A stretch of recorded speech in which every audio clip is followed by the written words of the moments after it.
Hey, everybody. Is that our theme song? It is now. Okay. It's not the theme. I don't know.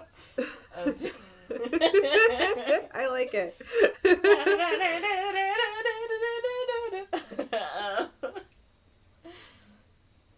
Hey, guys. You're listening to We Don't Watch Movies. I forgot the name of our podcast for a second. I'm Monze. And I'm Corinne. And today we're a mess today. This week we're talking about a movie neither of us have seen. Yes. We're going to talk about Parasite, Ooh. 2019. Corinne. Oscar award winning. Best Picture. Was it Bong Joon-ho directed? Mm-hmm. I will say, I have never seen this movie, but I'm pretty sure I know what happens because I've read the synopsis a time or two. A time or two. Okay. But yeah, this is a movie that I actually really do want to see, but the reason that I haven't seen it is there is some violence that I'm a little worried about, especially towards the end. Mm-hmm. And there's one scene in particular that everyone has told me is just really, really like creepy and scary. It's just like one shot, and they're like, that was the creepiest thing in the whole movie, like actually really frightening. So I'm like, great, I don't want to like have that image burned in my mind, so that's why I've avoided the film. So because sometimes I'm like, maybe I can get past the violence a little bit, I'll just like not look or something. But everyone keeps telling me there's like one scene that is just like really frightening, so I'm like, okay, I guess I won't watch it for that reason. Guess I'm never watching it then. Guess I never watched it, which is a shame because I really want to, especially because like it's the first Korean film that won Best Picture, and Oscars, I want to like support Korean film and all that kind of stuff more. And I was so happy and excited that it won, and I know that a lot of care and love and whatever went into this film, but I just don't know if I'll ever watch it. You need to watch it with someone who's seen it before, who can tell me when to like look away. And then could just tell you to cover your eyes. That's exactly. That's how I need to watch this movie. Someone has to tell me, okay, don't look here, and I'll be like, okay, I won't. Okay, I won't. I will trust your judgment. Thank you. Thank you. I'm a baby. Okay, but like literally, I was watching Shape of Water last night, and I had like the synopsis open and the parent. What is this what happening like, now? When is it coming? I'm like, oh, okay, here I'm not gonna look in. I was like trying to piece together like what violence was happening. You're doing like some dumb detective stuff you don't need to do. Listen. That was also a movie you probably should have watched with someone who has seen it before. Probably, but I don't know. I really wanted to watch it. I was in the mood of it. I've been wanting to watch that movie for like ever, but again, I've also been wanting to watch that movie. Haven't watched it. Well, that's gonna be my movie for next time if you don't watch it. I really enjoyed it. Okay. So, yeah, I could see why it won Best Picture. Plus, it's like it's Guillermo del Toro. It's just there's like certain details in there that you pick up on. I'm like, oh, it's so him. It's so you. Yeah, it's just like it just adds like a little flavor to the filmmaking. It's just such nice like character details that like change throughout the film and everything. It's so anyways. So I've said why I haven't seen Parasite. Monze, why haven't you seen Parasite? I don't know. I also want to watch this movie. I just don't want to watch this movie alone. I don't like to watch movies alone, especially if I think I'm going to be a little freaked out by it. It's like on Hulu, like it's super available. Like I can watch this anytime, and I'm like, but I didn't want to watch it alone. I want to watch it with somebody. You and I gotta watch it with someone who has seen it before. We also need to, like all three of us, so they can tell us when to. All three of us. Yeah. You, me, and my cat. No, someone who's seen it before. The third person is the imaginary person who's seen it. The third person. I thought you were saying like all three of us need to watch it with someone. I was like, who the hell is there? Yes, George also needs to see it with my cat needs to watch it. Yes. You hear that, George? He's just like loafing it up. He's just... Oh my god. had his head there. Oh, he really looks like a piece of bread. Look at him. Yeah, Look at that loaf. I like. And yeah, plus he's like a ginger cat, so like. I love the revelation he had about I could sit on your lap. Yeah, like I put him there, and he was like starting to like no, like walk, and then he was like wait, and he like sat back, and he like looked up at me, and I was like this to him, like, and he was like, he was having a great. He was just like, oh. I was like yes, and then this guy, and then he was like okay, and then he like took a step out, and then he moved, so half his butt was like in my lap, and he like kicked me, and like. The groin, I was like, ah! But then he just laid down. He was like, now continue to pet me. I am your king. And I was like, as you wish, my liege. Oh my god. Yeah. He's so funny. We have great times together, me and George. Mm-hmm. He's so cute. I know. He's got this one claw. I need to trim his claws. Yeah. And he's got one that's like really sharp. Like it's been poking me, and every time I'm like, is he sleeping? Let me just. And he's like, I'm like, no, it's just the last one. It's the last one. I got all the other one. Just let me do this one. Yeah. Yeah. Every day is an adventure with him. Okay, but yeah, so we're talking about Parasite. And... Yes. We know why we haven't seen it. Yeah. I don't want to say what I think happens because like I know what happens. I've seen a clip. Where the kid is holding a rock, and I don't know where they are. I don't know if they're like in a homeless shelter or something, and they're talking to each other. I don't remember what they're talking about. Mm-hmm. But the gist of what I seen was that these people are like pretending to be someone. I'm assuming they're pretending to be another family, like they're pretending to be rich. Like maybe they're in someone's house, and they're like, "This is us now." Mm-hmm. But that rock thing throws me off. So I think maybe there's like something in there that's controlling them, or like, it's sort of like the physical manifestation of their like parasitic ways, right, of trying to pretend and taking over. I'm assuming someone's or a family's life. Mm-hmm. And there looks like there's a dead body in this poster picture. So I'm assuming maybe they kill someone. And then maybe like people around them are starting to figure it out, and then they're like, oh no, what are we gonna do? Murder spree? I don't know what this movie's about.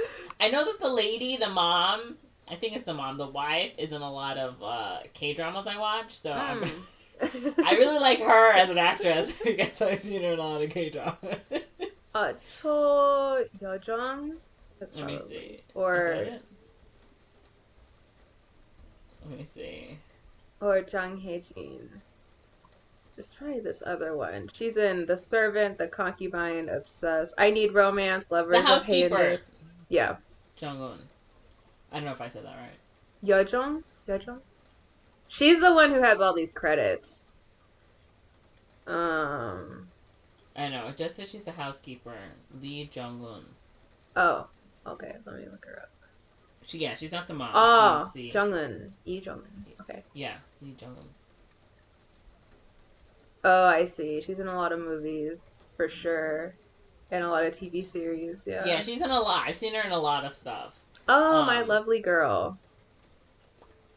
Yeah. Oh, My Ghost. Oh, okay. Yeah. Yeah, she's in a lot of things. Weightlifting Fairy, Kim Bok-joo. Oh, she's in a lot. Yeah, I'm telling you, she's in a lot. Sometimes she'll just be like a small, like she'll be like a cameo or whatever. Mm-hmm. But I've seen stuff where she's like has like a bigger role. Yeah, I think lately she's been in more cameos because she's pretty well known, like Cha-Cha and things like that. But interesting. Okay. Yeah, so I like her. Like that's who I know that's in this movie. Right. Okay. So let's watch the trailer. Did you want me to play it? Yeah. I'm playing now. Okay.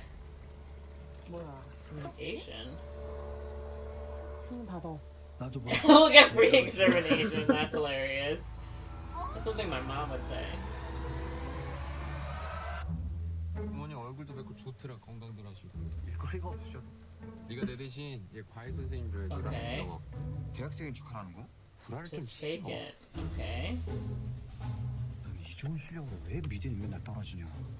죽을래. Oh, he also did 저는 이게 all those movies. 문제라고 생각하지 않아요. 참으로시 이적절하다. 나들이 원래 Rich people are really gullible. 사모님이 뭐랄까. 꿀타임으로 수업 어떻게 하시는지. Is it okay with you? 우리 가슴으로 완전 예술 같이 지금. 편지를 그린 거죠. It's a chimpanzee. That's so portrait. 그동안 미술쌤도 여러 명 바꿔가며 해봤는데요. 저 사랑 하나가 꽤 커. His sister? Oh. 정신과, 외관과,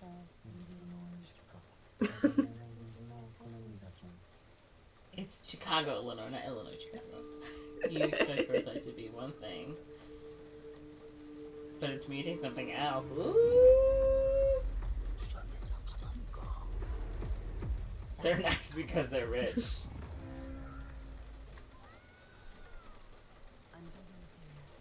She's deadly serious.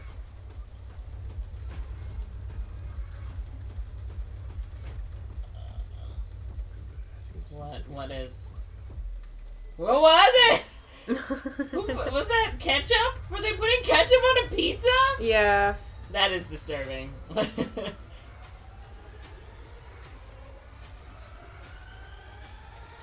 want to know what the rock is. Why don't you tell me what the rock is? You'll find out what the rock is. I want to know what the rock is. Okay, do you want to adjust any of your synopsis, or should we go into it? Okay, I think,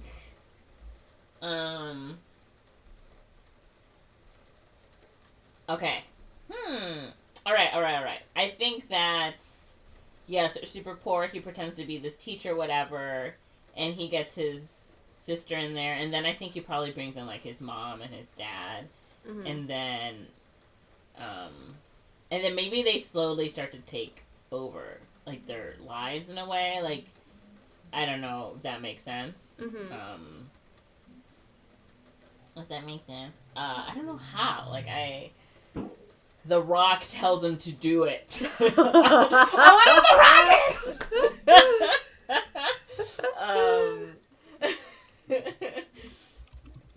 Yeah, like, I don't know. Like, maybe the family goes away for a weekend and they pretend to be them, and then they're like, they really like it. So, like, when they come back, they're like, well, we need to get rid of them or something. I don't know.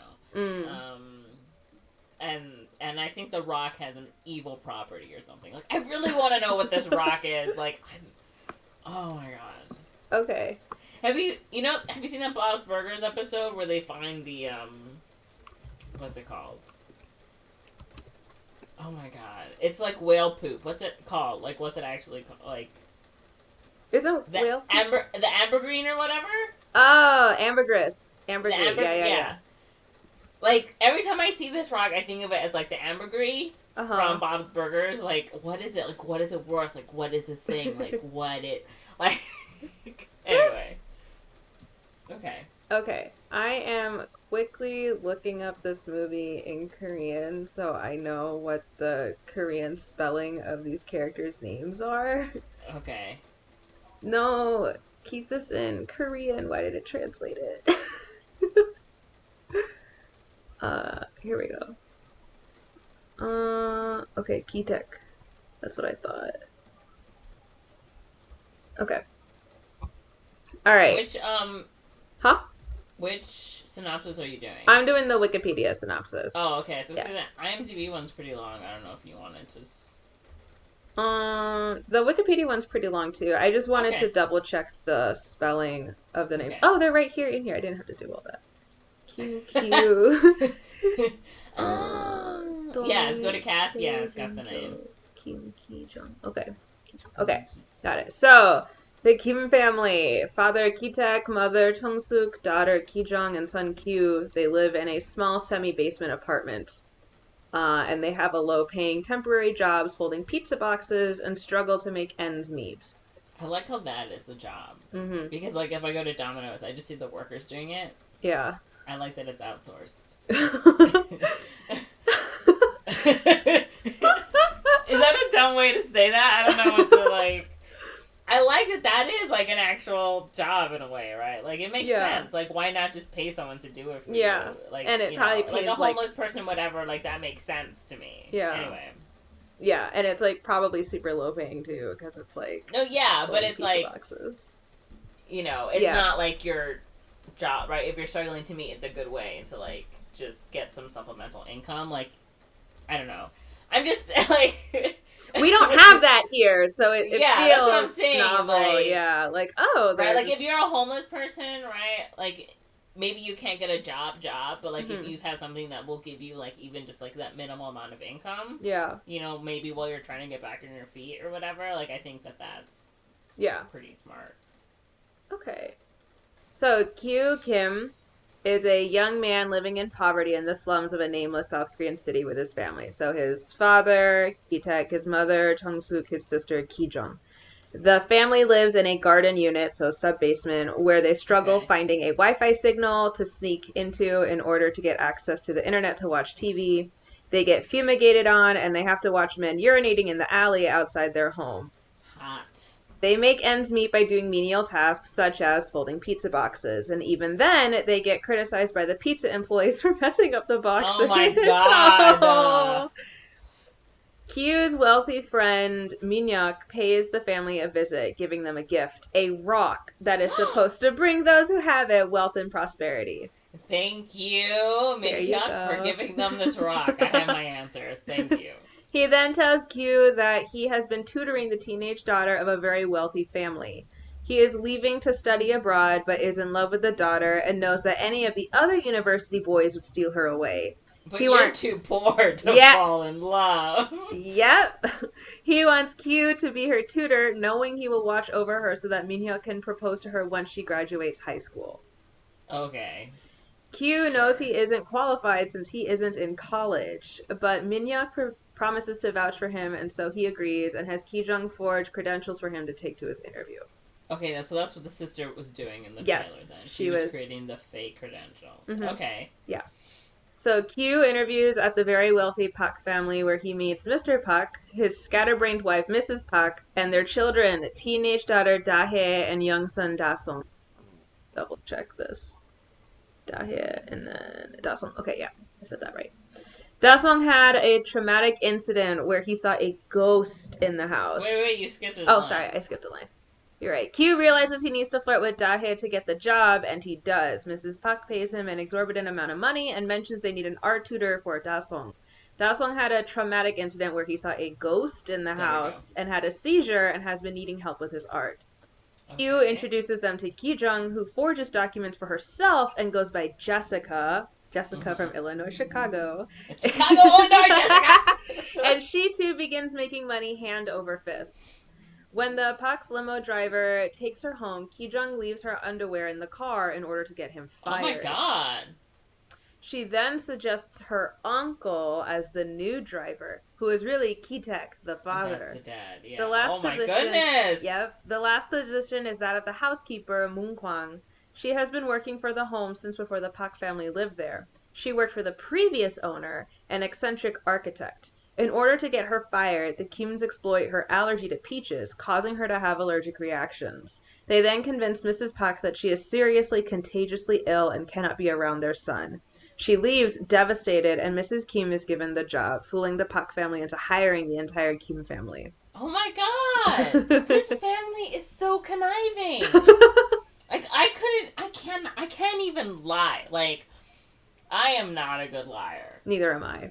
I just can't, like, I just don't like doing it. Like, I get really anxious when I have to. Like, it's just, like, and then I'm like, they can read my thoughts. Oh, yeah, let me just leave my underwear in here real quick and be like, let me just ruin this lady's life by giving her a terrible allergic reaction to peaches. Mm-hmm. Which is a shame, because peaches are delicious.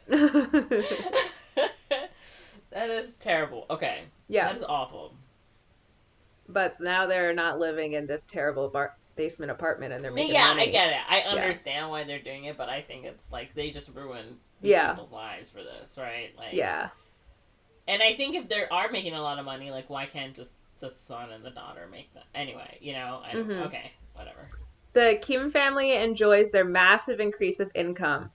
And when the Pak family decides to leave to go camping for Dasong's birthday weekend, they take the opportunity to stay in the huge Pak house for the weekend. So they had been just staying at home, taking home the money, and then when the family left, that's when they were like, let's move in.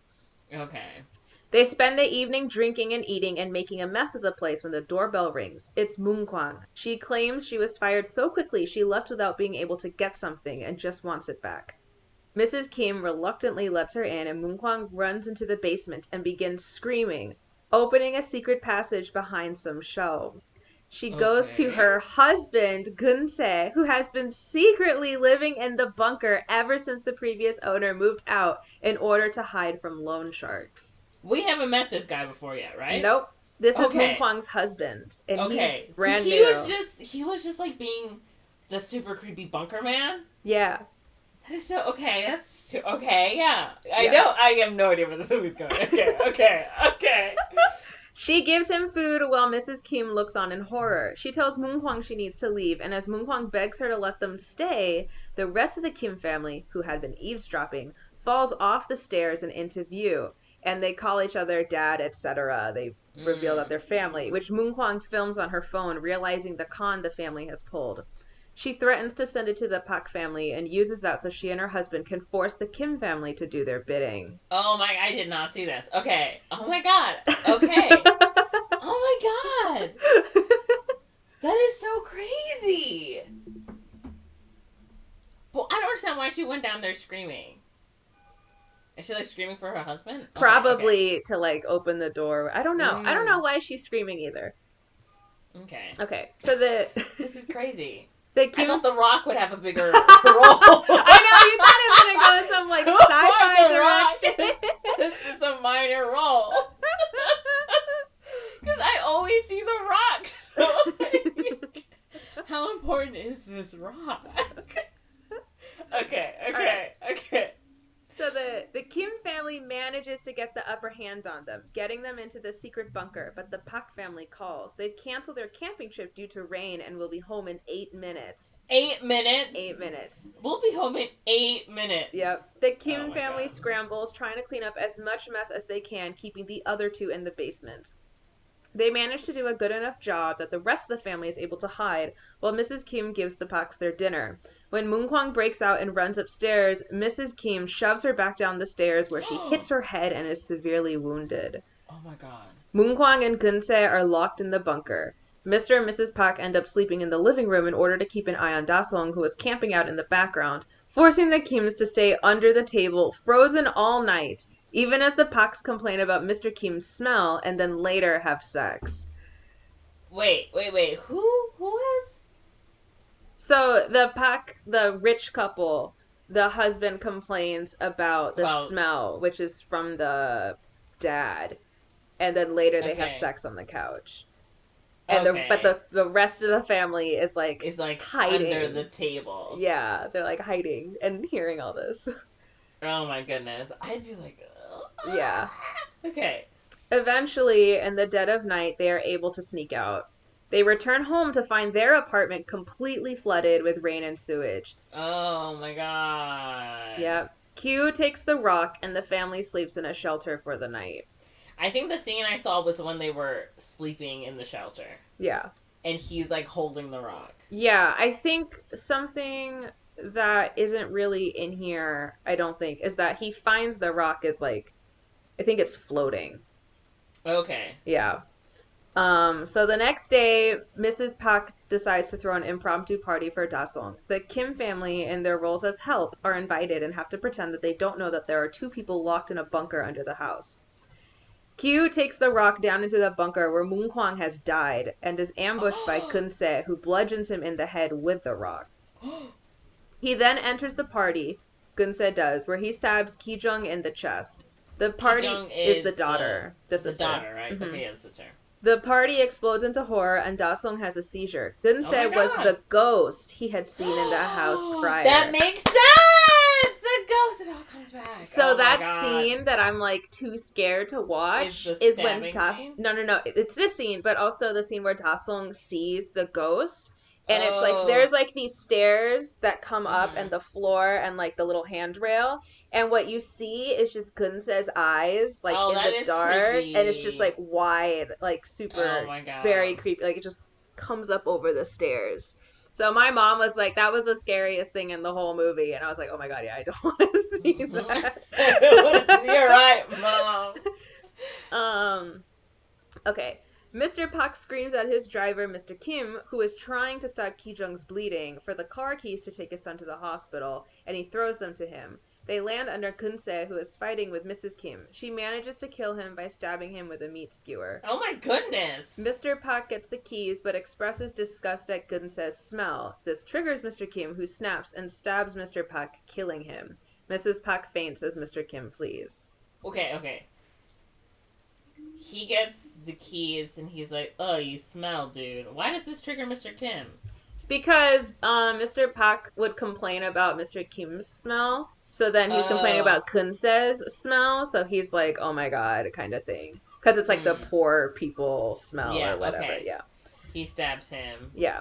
And then Mrs. Pak faints. Yeah. Okay. There's so many witnesses at this birthday party too, I'm sure. Could you imagine being like, oh, I can't wait to go to Do-sung's birthday party and just having the most traumatizing time? I know. How was the party? Horrible. I'm going to need therapy for the rest of my life. Kyu wakes up in the hospital where he had been in a coma for weeks. He finds out that Ki Jung has died, Oh, no. and he and Mrs. Kim are sentenced to probation. There has been no sign of Mr. Kim, even though the police have been searching for him for Mr. Pak's murder far and wide. Kyu leaves the rock in a river and observes the former Pak house where he sees the lights flickering. Kyu translates the flickering from Morse code and learns Mr. Kim is controlling them from inside the bunker where he is now living, sneaking upstairs for food from the new owners. I knew it. I was like, he's got to be in that bunker. Okay. Yeah. Kyu writes his father a letter back, resolving that someday he will become wealthy enough that he can buy the house and their family can be reunited. That is a messed up movie. Oh my God. Mm-hmm. That is crazy. I did not see the housekeeper coming back and being that. Because his wife died, and it's because of them. His wife died. Because Mrs. Kim pushed the housekeeper, who was his wife, down the stairs. Yeah. And then she died because they kept them locked in the bunker. Mm-hmm. So she couldn't get any medical attention. So he must have busted out and was like, I've had it. No, I meant, like, I can't believe that the housekeeper turned out to, like, sort of be this conniving person. Like, I was defending her earlier about the peaches, and now I'm like, she's just as bad as they are. Like, yeah. Mm-hmm. That's crazy. That is a crazy movie. Oh my God. Yeah. Oh my goodness. Wow. Yeah. So I know that oh, and yeah, there's like a different family living in that house now. There's like a German family who have no idea about like what happened. Okay. So I know, again, like I said, the rock floats. So like I think originally I've done a lot of like reading into this movie. The friend, what is it? Minhyuk, he gives him this rock as like a good luck thing or whatever, and the son character is very like he thinks this rock is like actually something, like it's actually this high quality good like good luck money rock or whatever. But when he finds out that it floats, it's like, oh, it's fake. It's not even like a real rock. Money rock. Yeah. Oh. So it's like it's a fake rock, because if it was a real rock, it would sink, but they find it floating. So he's like, oh, okay. Oh my goodness. Mm-hmm. And then I know like there's a scene where I think when he's driving, the husband, like the rich guy, kind of makes these weird comments to the father who's driving. Mm-hmm. And there's other bits too where some people think the wife might not actually come from a rich family, that she might have come from a poor family, because one of the dishes that she asks to be made for her is japaguri, but made with steak. And chapaguri is a combination of two types of instant ramen. So one is chapaghetti, which is like jjajangmyeon, which is like black bean noodles, but like Okay. more thoroughly mixed. And the other one is naguri, which is just like spicy seafood udon style noodles. And I love both of these noodles. These are my favorite types of instant ramen. But what you do is you combine them together, and in the film, you make it with steak. So it's kind of like, why is this mom, like, why is she wanting to, like, eat this kind of thing? It's like they're trying to elevate it or whatever, making it seem fancy because there's steak in it, but it is like a dish made of instant ramen. And it's Okay. interesting that, like, even though she lives in this, like, mansion of a house, that the meal that she really wants to eat is this instant ramen kind of Yeah. meal. So some people have analyzed that to be like, maybe this is like, maybe she comes from a background where this was comfort food for her and she still wants it, but is trying to like dress it up and elevate it to like not feel as whatever. Um, or that there's another scene though when they're having sex when and everyone else is hiding. I think they pretend to be poor people or whatever, like while they're doing it. So then What? it's like rich people kind of seeing like having that huge disconnect from Like romanticizing being poor, romanticizing basically. it or fetishizing it or just like not really recognizing it as real or whatever for what it is to like, ooh, let's role play as this or whatever. So maybe her wanting to eat that is indicative of that instead, you know. So there's like different ways of interpreting it. And I know if you look at the storyboards or even like the cinematography of how they frame certain things, there's a lot of like lines and stuff and like how people are positioned or whatever to show power dynamics and how they can Okay, that makes shift and sense. such. Yeah. Yeah. Which is why I really want to watch the film because I love stuff like that where it's like everything is so intentional and meticulously crafted, but it's just like that last 20 minutes of violence and then the like ghost scene that I'm like, oh, I don't know if I can watch this or not. But I hear the cinematography is like incredible. I've seen some of the storyboards, I've seen some analysis of different scenes in the film. And also, you know, with all this other stuff. So, but yeah, those are some other things that I've read about and picked up on. I'm hoping I got all the details correct, but yeah. Huh. hmm It says That's cool. here the film's title was selected by Bong as it served a double meaning, which he had to convince the film's marketing group to use. Bong said because the story is about the poor family infiltrating and creeping into the rich house, it seems very obvious that Parasite refers to the poor family, and I think that's why the marketing team was a little hesitant. But if you look at it the other way, you can say that the rich family, they're also parasites in terms of labor. They can't even wash dishes. They can't drive themselves, so they leech off the poor family's labor. So both are parasites. And then Yeah. if you look at the third parasite, which is Yeah. the housekeeper's husband living in this underground Yeah. bunker, right? Literally like a parasite, like under Yeah. their noses. Um, Plus it's interesting too because it's like it's easy to see the poor family as the parasite because they're living in there. But if yeah. we look at how economic systems work and Korea Yeah, is it a is a capitalist yeah, system, it's the rich parasitic. family is the true parasite because you Yeah, can't because get to they're that much leeching off of money. everyone else. Yeah, yeah, Yeah, yeah. without exploiting Yeah. labor. But I feel like there's also a commentary on what class solidarity or whatever, where if the Kim family had actually helped the housekeeper and her husband, they Yeah. all could have continued getting Yeah. away and leeching With off of yeah. it. You know, they could have all just like, okay, we'll work together and do this. But they were so scared that they would lose it that they didn't and they got overly competitive and then it bit them in the ass later and the cycle continues, which is pretty obviously reflected today with forced scarcity and competition and things like that. So, yeah. But yeah.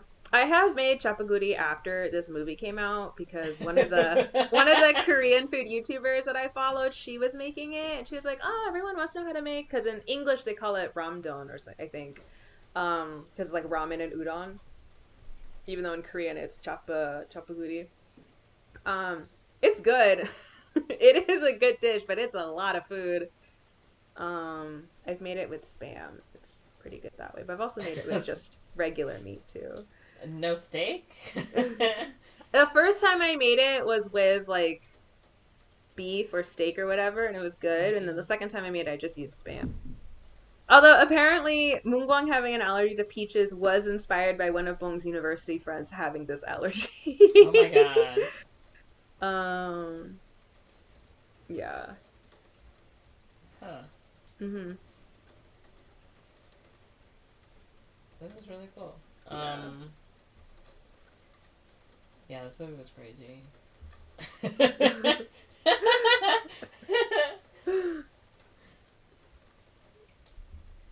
Thoughts on the film?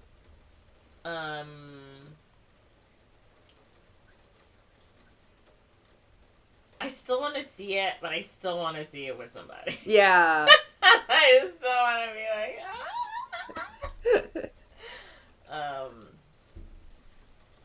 yeah.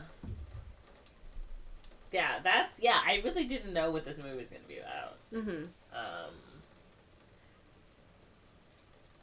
And it was pretty shocking. Like, I was like, oh, like this twist. And like the ghost thing, like they set that up, and it was still like, wait a minute, what do you mean there's a person living in the bunker? Like, it didn't even like occur to me like at all. Like, so I think that was good. Yeah. Yeah, it just seems like good storytelling, just based off the synopsis. Like, you really, like you're playing with the title, right? Like the parasite. Like, what does it mean to be a parasite? Who in this film is a parasite? Mhm. And then you're also dealing, right, with like the dream, right? Like, I think they both sort of romanticize. Yeah, each other's. Right? Each other's, way of life or, economic status, right? Like, they want to be rich. And I guess this family wants to have weird, weird kinky poor sex. I don't know. Mhm. And, like, even the housekeeper, right? Like, she was abusing, like, her position and their position, right? Like, their inability to even, like, consider, I don't know, like, her needs or whatever. Yeah. Like, they're just so, I guess, what's the word I'm looking for? Unaware? That's not the word I'm looking for, but, like, right, like, they're... Yeah, I know what you're trying to say. The people they're hired, right, like, they're workers, that, like, she can get away with the fact that there is, a dude living in the bunker, right? Like, it's... Yeah, which kind of speaks to, like, these poor people are so, like you were saying earlier, they're so conniving, they're so clever. They're able to get away with so much, but the rich people still think they're so much better than them, kind of thing. So, yeah. It kind of goes to show, like, it really is just wealth that differentiates these people, and that's it. Yeah. So, yeah. There are some themes and interpretations in the wiki that I can get into if we want. If you want. I definitely want to. If you want to. Okay, then let's go for it. So the main themes, as we talked about, are class conflict, social inequality, and wealth disparity. Film critics and Bong Joon-ho himself have considered the film as a reflection of late-stage capitalism. Certainly South Korea is going through that. Certainly the United States is going through it. And some have associated it with the term hell, Joseon, a satirical phrase that describes how living in hell would be exactly like living in modern South Korea. The term came about due to high rates of youth unemployment, the intense demands of pursuing higher education, the crisis of home affordability, and the increasing socioeconomic gap between the wealthy and the poor. Sounds familiar. Sounds super familiar. Yep. In Coronavirus Capitalism Goes to the Cinema, Nullman writes that the etymology of the word parasite originally refers to person who eats at the table of another, which is presented in one of the scenes of the film. Nullman also notes the connection between parasites and the Marx quote, "The capitalist is only capital personified. His soul is the soul of capital, but capital has one sole driving force, the drive to valorize itself, to create surplus value, to make its constant part, the means of production, absorb the greatest possible amount of surplus labor. Capital is dead labor, which, vampire-like, lives only by sucking living labor, and lives the more labor it sucks," which is what we were talking about earlier. That's definitely what we said, just... Yeah. We made it, I hope, make more sense than what that guy said. I think so. I didn't even know what he was saying while I was reading it. The film also... I don't know what he was saying, but that's what we said. The film also analyzes the use of connections and qualifications to get ahead for rich and poor families alike. It was interesting because the Kim family was definitely pulling some nepotism stuff, but the way they were going about it was like, I'm not going to get you in by telling people you're my family. I'm going to get you in as my family by telling people we're not related. Yeah. Even though I feel like with rich people, they're literally like, this is my son, give him a job. No, yeah, that's definitely not what they do. Some argue that the film's discussion of class relates to Pierre Bourdieu's concept of habitus. I don't know what that means. Oh, in sociology, habitus I don't comprises... know what that means. Oh, these are socially ingrained habits, skills, and dispositions. It's the way you perceive the social world around and interact with it. Bong has referred to Parasite as an upstairs-downstairs or stairway movie, in which staircases are used as a motif to represent the positions of the families in the homes of the Kims and the Parks, as well as the basement bunker. I know they built the rich people's house very specific to the movie. Yeah, I saw that they built that house from scratch because Bong wanted complete control of like everything. Yeah. Also heard that the trash can cost like $2,500, $2,300. He was like, why? I want the specific trash can, but I don't think it should cost as much. That's basically what he said. That's so funny. The semi-basement apartment that the Kims live in is common for poor Seoul residents due to its lower rent, despite having issues such as mold and increased risk of disease. Common in American cities as well. Yes. Monsoon floods, such as the one depicted in the film, commonly damage these types of residences the most. The film presents class in spatial terms that speak to hierarchy, according to Nolman. So that's where the kind of how high you are in the film, which, as we learned in college, goes way back into art history convention of the more important you are, the higher or taller you will appear, the bigger you are. According to Bong, the ending implies that Kyu will not be able to earn the funds needed to buy the house, as the final shot shows Kyu still in the basement flat and recalls the first scene. He described this shot as a surefire kill, referring to a coup de grace to ensure death.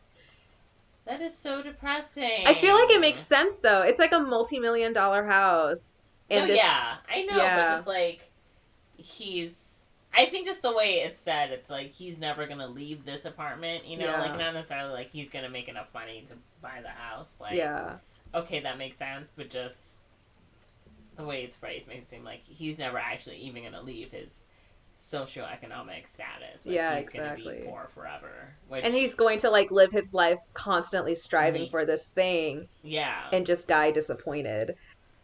So. Yeah, that's super. Which is, like, I think our nightmare. Like, right? Which we're going through right keep now. Doing this. Like, I want something more. Like, too real, Bong. Stop it. The ending song refers to Kyu working to make money to get the house. Che Ushik estimated that it would take approximately 564 years for Kyu to earn enough money to purchase the house. Nevertheless, he was optimistic. I'm pretty sure Q is one of those bright kids. He'll come up with some idea, and he would just go into the German family's house, and I think he will rescue his father. However, according to many interpretations, this dream subscribes to a bootstrapping mentality and is unlikely to be achieved.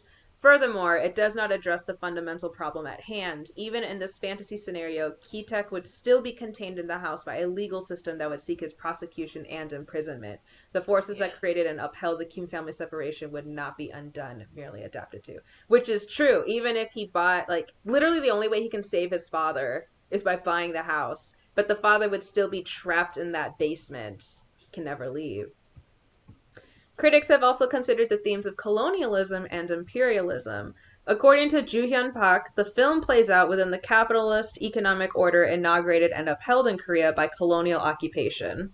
And the use of English language in the film denotes prestige within that economic system. We even saw in the trailer. Yeah. The Park family's son, Da-sung, is obsessed with Indians and owns Native American-themed toys and inauthentic replicas. Eugene Nolman makes the link between the quote-unquote native Park family and the invaders, the Kims, who bring with them deadly parasites for which the natives have no immunity. Nolman points to the miasma theory of scent-carrying disease, where it was thought that the natives could catch disease just by smelling the noxious air carried by colonizing Spaniards. Dang, this goes deep. This connects to the film's theme around the class distinction of smell. Bong has noted that the Native Americans have a very complicated and long, deep history. But in this family, that story is reduced to a young boy's hobby and decoration. That's what happens in our current time. The context and meaning behind these actual things only exists as a surface level thing, which probably translates into how this rich family views the world in general. Yeah. Some critics note the importance of working class solidarity as presented in the film. The problems the Kims find themselves in were a result of a lack of class solidarity with the other poor family, which is what I had said earlier. At the climax of the film, Mr. Kim becomes aware of his class identity when Mr. Pak is disgusted with Gunsa's smell as well, which is what triggers him to kill him. So that is some hot short analysis from Wiki. Thank you, Wiki. Yes. But yeah, things like that make me really want to see the film.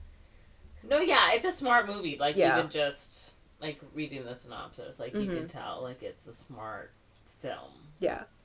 And it is, like, I could see why it was such a hit in the US, but it is also such, like, a very Korean film. Like, there's universal themes within it, but even, like, reading the story, and the type of story and how, like, they frame it and how they reveal things or whatever, to me, that comes off as just, like, well, yeah, this just feels like very Korean story structure, where they set you up into thinking this, and then they just keep, like, pulling the rug out under you and under you and under you, and there's a twist or whatever, and it just becomes, like, this drama, depressing thing at the end, you know?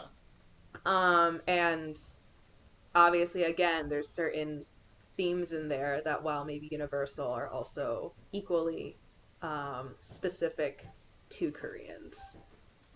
Like, you want to compare it to a less depressing, maybe, film, which would be Minnari. Like, that's another film where it's very, like, more slice of life, a little lighter. It's very, like, okay, we're just dealing with it. But, like, the ending where everything goes up in fire, that's like the spoilers. Well, that's like the sucker punch, right? Yeah. Of, like, whoo, you know. Well, I mean, the first sucker punch, I think, is like when the grandma has a stroke or something, right? So then you're like, okay, this is like, okay, this story is changing into this, right? And then, like, again at the end, right? Like, the third act where everything is on fire is like, oh no, yeah. Exactly. Like, we were just setting you up for this. Yeah.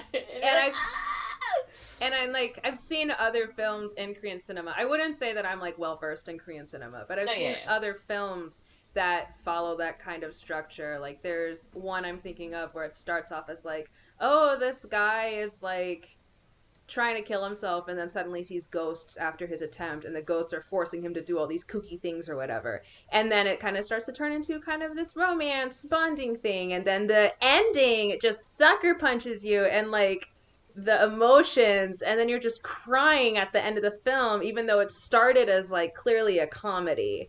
And then there's another one, I think, The King's Clown, which is a bit of an older film, like a period piece, and that's, again, another one where it just, like, evolves and evolves, and then, like, so, and I'm sure even with, like, dramas, it starts as, like, one thing, and then it's like, oh no, oh no, oh no, no, no, they're just, like, ramping up the conflict to the point of, like, we parody it now with, like, oh no, they got hit by a car, now they're in a coma, now they don't remember, and then this, and then blah blah blah blah.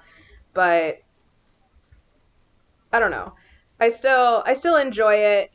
And I mean, because if you think about it, right, like, it keeps the conflict going, right? It ups the drama, like, it ups you as a viewer, like, your interest, because something new has happened, right? Yeah. And then it's also, like, it'll keep, like, if the audience is with you, right, like, you're making them think and you're making them work for it. Like, it's not just, you know, here's this and, like, just take it, right? It's like, here, work for it. Oh, this. Remember this thing that we mentioned, like, 20 minutes ago? Like, this has come back, right? Like, it's keeping you, the audience, engaged, and it's keeping, you know. Yeah, exactly. I think I bring all that up just to, like, describe why I view it as a very Korean film based on the story structure. And even, like, The Handmaiden is also similar to that. I know that story is based on a book written in English, but even still, the way that they're telling it, and it just seemed to fit within that type of structure and such. Yeah. And of course, yeah, the because I mean, commentary and all that. Yeah. every country has a type. Like they have a Yeah. certain way of telling stories, right? Exactly. Like it's Yeah. like everyone's cinema, right? Like Yeah. European cinema will be just like, you know, Yeah. nothing will happen. French cinema is just, we're gonna make weird edits. Just Yeah, you know, like so, yeah. It looks like a Wes Anderson movie, but there's more titties. Like that's a French movie. I think I say all of that to just be like, Hollywood, do not remake this film. You're gonna ruin it, because I know. Oh yeah, I hate when people are like, they're gonna remake. It's like, what? Just watch the original. Just watch the original. Just read some subtitles and get over it. Yeah, because again, or watch a dub version. I hate dub movies, but like, you know. Yeah. It's interesting too that we're talking about this film, because at the time of this, Squid Game is the #1 Netflix show right now. And I know there are different opinions on Squid Game and how successful it is or isn't, but that is another Korean series that deals a lot with class and late stage capitalism. And I think he wrote the story like 6 or 10 years ago. And it's coming out now, and it's even more relevant, you know. And it just goes into that. And I think it's worth saying too, Korea is the way it is, I would argue very strongly, because of the American occupation of it and the US strongly influencing South Korea's economy and all the shit show that went there. Because, you know, Korea first was first Korea was its own thing, and then Japan came and was like, actually, we want this now, and we're gonna be imperialistic whatevers and force you into here. We're gonna be Britain now. And then after World War II, instead of giving Korea its own sovereignty, the US and Russia just treated the entire country like a war spoil, split it down, and we're like, I'll take the south half, you'll take the north half, and then just went on it. They didn't really give Korea back to itself when it should have. And the country has gone through a lot of turmoil and conflict and such. And there was an economic boom, certainly, in like the 90s and such. And the growth that the country has made from like the late 40s to the 2000s is enormous and skyrocketing. And I know Japan also had a similar economic growth, because the US was also helping Japan as well. Interestingly, to the point of now the US has all this anxiety around East Asian economic growth explosion, which is behind a lot of like the late 80s kind of cyberpunk films and that aesthetic, that Orientalism that we see in those movies. Well, I mean, Orientalism has like gone in and out of fashion for like centuries. It comes and goes. It comes and goes, for like, sure. You know, like the 1800s, like the woman will be like, "Oh, look, it's my whatever. Like, look at this, my kimono." And then it goes out of fashion or whatever. And... Yeah, but certainly it was there in kind of the early modern examples, I would say, of American cyberpunk films and even like literature. Like Blade Runner or whatever, where it's like, ooh, the bad guy is the Japanese Yakuza or whatever, or we're in Shanghai, or we're in New Fransokyo, or what, you know, where it's like that kind of thing. And it reflects, and they're often, the Asians are often the bad guys, and we've got a white protagonist and he's got like a hot Asian geisha girlfriend or whatever, you know, and it like reflects the anxieties the US had about, oh no, are we losing our status as superpower? Even though the US played a very strong role in encouraging that economic boom, I don't think they were expecting these countries to explode as quickly as they did, through their own efforts, as well as they did with the help of the US. But with that said, I think because the US had such a heavy hand in developing Korea, South Korea specifically, as the country it is now, South Korea is like, they're capitalist, and they're going through a lot of what we're going through too, because we were almost designed to, you know, like there are certainly aspects of it that are specifically Korean, but it's still like this. I feel like it's just more evidence that that system just does not work. It just doesn't work. And just in other countries around the world, you can see it's not working, like everywhere. So I hope that made sense and that it sounded like I was saying something, but I think so. yeah. It's just reflective of like the US imperialism, and even the US is still in Korea. We occupy a lot of Korea just with the military bases, and Korea is paying a lot of money to sustain the US's presence in the military base, and that's like a point of contention today in modern Korea, and it always has been, honestly. Like there's a lot of back and forth conflicting opinions. I'm trying to say it as neutrally as possible just because I don't want to like say something that might not be factual or not, but like the US is like they do occupy Korea still through military bases, and the US occupies other countries as well through military bases. How many military bases are there in the US that are like another country's military base? You know? Yeah. Oh yeah, I know what you mean. So, like, the imperialism and modern neocolonialism is still well and alive today. It's just recognizing it and how it's changed. So, and I think it impacts the economic systems, like the trade deals and all that stuff and everything. So, but yeah, all that to say, I think it's a good movie. I think positively of the film, even though I haven't seen it. I would give this film like a 4 or 5 out of 5 for Mm-hmm. going into rating. I really do want to watch it. I just I don't do. Yeah, I know. do want to watch it. Yeah, I guess I gave it a 4. Yeah. Um, So, cool. Have you any seen Squid Game? No, I definitely have not. It's I so bloody haven't. and Yeah. violent. If it was animated, I would definitely watch it, but it's not. Mm-hmm. I'm like, this isn't a rom com. So I'm gonna watch Hometown Cha Cha instead. I'm gonna watch You Me Cells instead. Thank you very much. It's funny though because I did recognize some of the games that they were playing. They were Like playing. the first one, the Takchi game, where you're like slamming the paper squares on the other one. I've tried to play that game with my mother, and she's good at it. I don't Of know course she how to is. play it because you're basically folding a piece of paper into a square. You put that on the ground, and you have your own thing, and you like have to slam it on Oh, that that piece thing of you keep. Yeah, paper the thing you talk about. Yeah, to yeah, flip yeah, it over.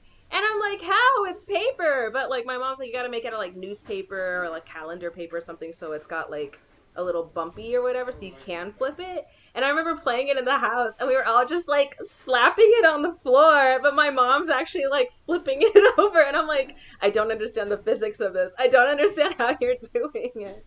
yeah. Mm-hmm. But that one, and then like the popki, the lollipop. Um, my mom used to make that for us over the stove with brown sugar and baking soda in a spoon with like a chopstick. Oh my And god. she would be like, I don't know if you should describe to your friends how I'm making this because they're gonna think that I'm doing something like illegal, but I promise it tastes good. And it did taste good, but that's how we'd make it. And then Mm-hmm. if you go out to Korea, the street vendor, they just sell it as the little circle lollipop. And I didn't know what the shape was there for. I was like, oh, cute, there's a shape in here. My mom would buy it for us and I would just eat it. But now I'm like, oh, it's you're trying to get the shape out.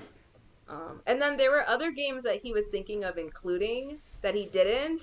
So like the rest of the games that he had in there, I'm not as familiar with, but all the games that he didn't include, I knew. So I was like, Mm-hmm. oh, these are the games I actually know. But yeah, I've been hearing good things about it, but I've also heard some critiques on it as well. But it's certainly made an impact. Yeah, people at And work were talking about it. I'm just yeah. like, y'all don't even know K dramas. It feels like the Gangnam style of Korean television Mm. in a way. You know what I mean? Yeah. Because Gangnam Style was just like everyone knew what it was and it was number one for so long. And then BTS came and exploded things, and then Blackpink came and exploded things. And then in terms of films, I think Snowpiercer was a pretty big deal, Mm-hmm. but this one certainly is like a humongous deal because I mean it won 2 pretty big time Oscars. And then now we have Squid Game, and we've had many dramas before it, I think, that were like popular. But this one certainly has made a big impact, and it makes me happy to see. But with recognition, I feel like comes more commodification of the culture, which I'm kind of iffy on. Uh-huh. I'm like, no, I don't want. More 12-year-old white girls crying because they're trying to make their eyes look like. It's nice to see because I love seeing Korean stuff Mm-hmm. get recognition, but it does come with Yeah, other. like a caveat, right? Like, Yeah. are they going to start catering more now to an American audience? Will they Mm-hmm. lose some of that, like, the cultural things that make, our Yeah. music, our shows, our movies unique to us, right? Mm-hmm. Like, yeah. Yeah. Or even like I saw a screenshot from like a YouTube video of some white guy trying to make bopki, but he was like doing it some weird, stupid, elevated way. And it's like, Okay. bro, it's brown sugar and baking soda. Like that's all it is. It's like you can make it on the stove with a spoon. Like that's it. Uh-huh. It's just like hardened caramel, that just crackles in your mouth a little bit. That's it. And he's just getting all into it or whatever, and people are like, I don't think people were offended, but they're like, it's just funny how just Yeah. that it was. No, yeah, for sure. Yeah. Or even like the dalgona coffee, like that's what popki is, and everyone's like, oh my god. And I don't know, it's on one hand, again, it's nice to be seen, but then there's the risk of being either too seen or seen for the wrong things, or people still package you up into an easy to digest Yeah. pill Or like that. the dumb, like, what's it called?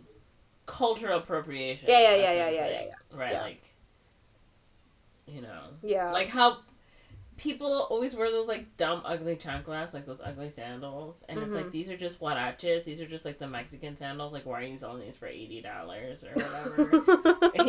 Like you can get Uh-huh. them for like 30 pesos in La Yeah. Plaza. Like, what are you doing? Like, these aren't high shoes. Like, these are literally like poor people shoes. Yeah. Like so it's like those little things where it's like, okay, Yeah. like, Or like the aloe drink used to be like $1 for like a liter, and now it's like $2 or $3. Or like the seaweed mm-hmm, snacks or whatever. And it's like I don't want to gatekeep it, but at the same time, it's like mm-hmm, that's not how people reacted when I was eating that when I was 5 years yeah, old. And also, why is it so expensive now?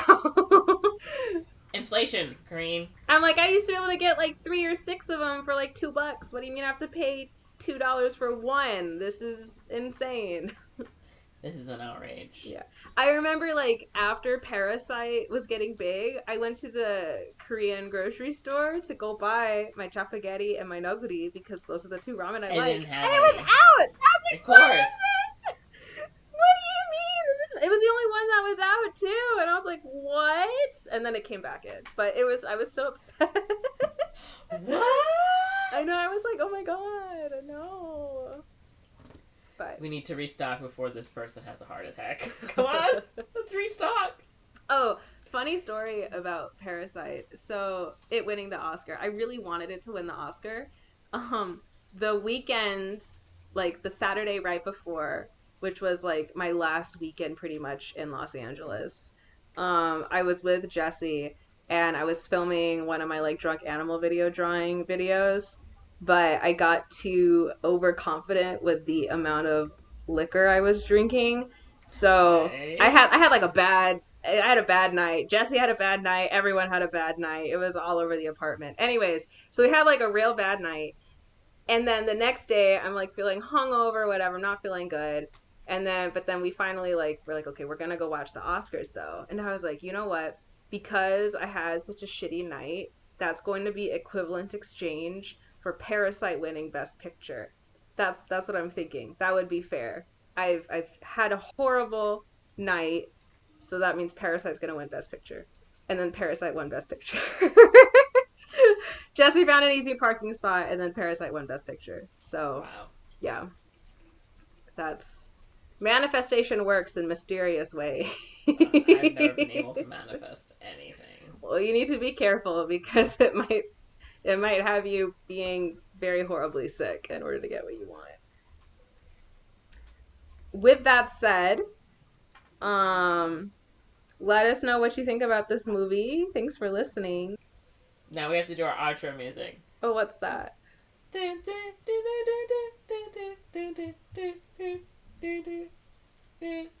Hey.